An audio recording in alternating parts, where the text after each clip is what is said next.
Why does 2016 nostalgia make phone memories feel like evidence? Start with the trap. People say they miss a year. Usually they miss a room. That room had a phone at the center. It had public likes. It had visible comments. It had followers people could count. It had friends checking one screen together. It had creators learning a new stage. That is why the memory feels strange. It is emotional. It is also mechanical. The first point is simple. The phone was not just a device. It was a portable room.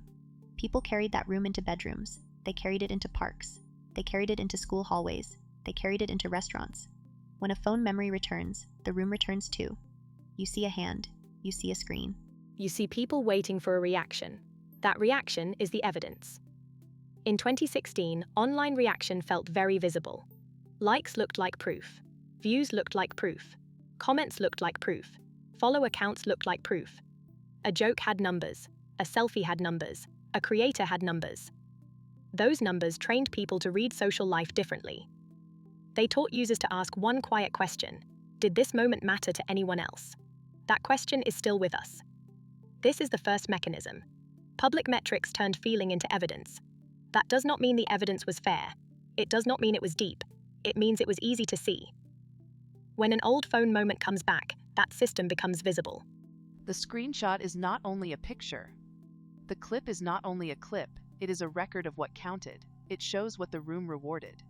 The second mechanism is format. Each platform taught a different rhythm. Short video taught speed. Photo sharing taught identity.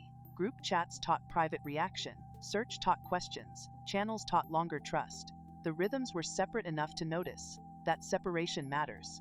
People are not only missing old logos, they are missing rooms with clearer rules.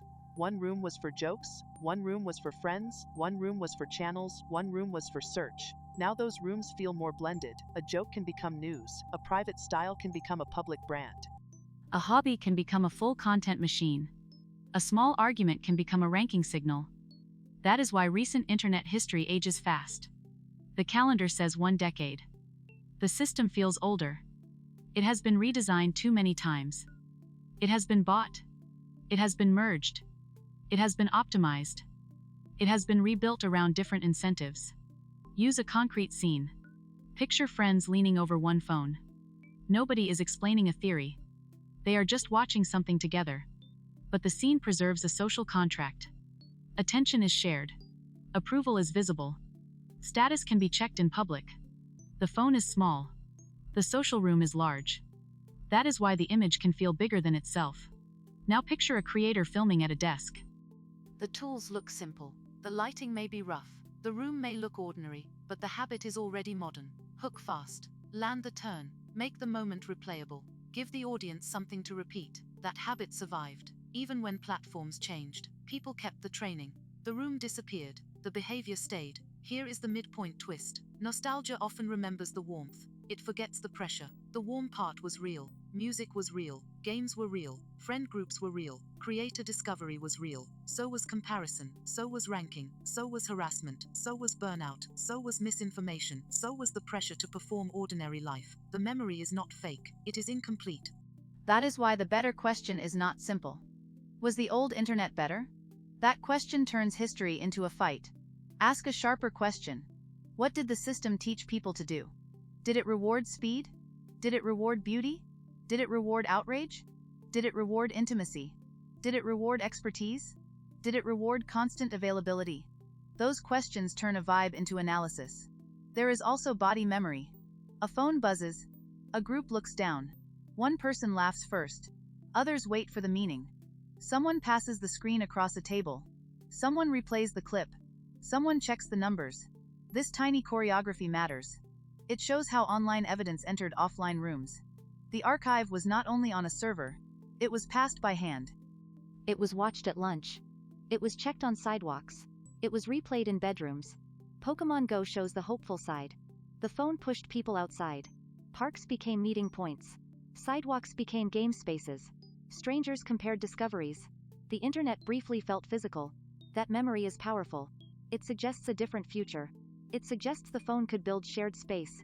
But the same year also compressed many conflicts. Politics, fandom, celebrity, news, and identity met on one screen. That collision also shaped the memory. The third mechanism is loss of access. An old song can still be played. An old film can still be watched. An old online room is harder. The audience changed. The algorithm changed. The company changed. The interface changed. Sometimes the product vanished. Sometimes the posts remain, but the room around them is gone. That is why a phone memory can feel like evidence. It points to a place you cannot fully revisit. Selective memory makes the effect stronger. Nostalgia keeps easy details. It keeps colors. It keeps memes. It keeps songs. It keeps games. It keeps familiar gestures. It drops harder details. It drops anxiety. It drops moderation failures. It drops creator exhaustion. It drops the feeling of being ranked. The point is not to ruin the memory. The point is to understand its power. So what should you notice? Look at who holds the phone. Look at who watches with them. Look at whether the moment expects friends. Look at whether it expects strangers. Look at whether it expects a ranking system. Look at what behavior feels normal. That is the historical layer under the vibe. The object is a phone. The evidence is a social rule. That is the takeaway point too. 016 nostalgia returns because it sits between memory and machinery. People remember phones as places. The images reveal systems. Those systems measured approval. They ranked attention. They trained behavior. They made private moments feel public. Old phone memories feel emotional because those rooms once felt real. They feel historical because the rules changed. And once the rules change, memory becomes evidence. If this helped the trend make sense, please like the video and subscribe for fast, no-fluff explainers. I'll see you in the next one.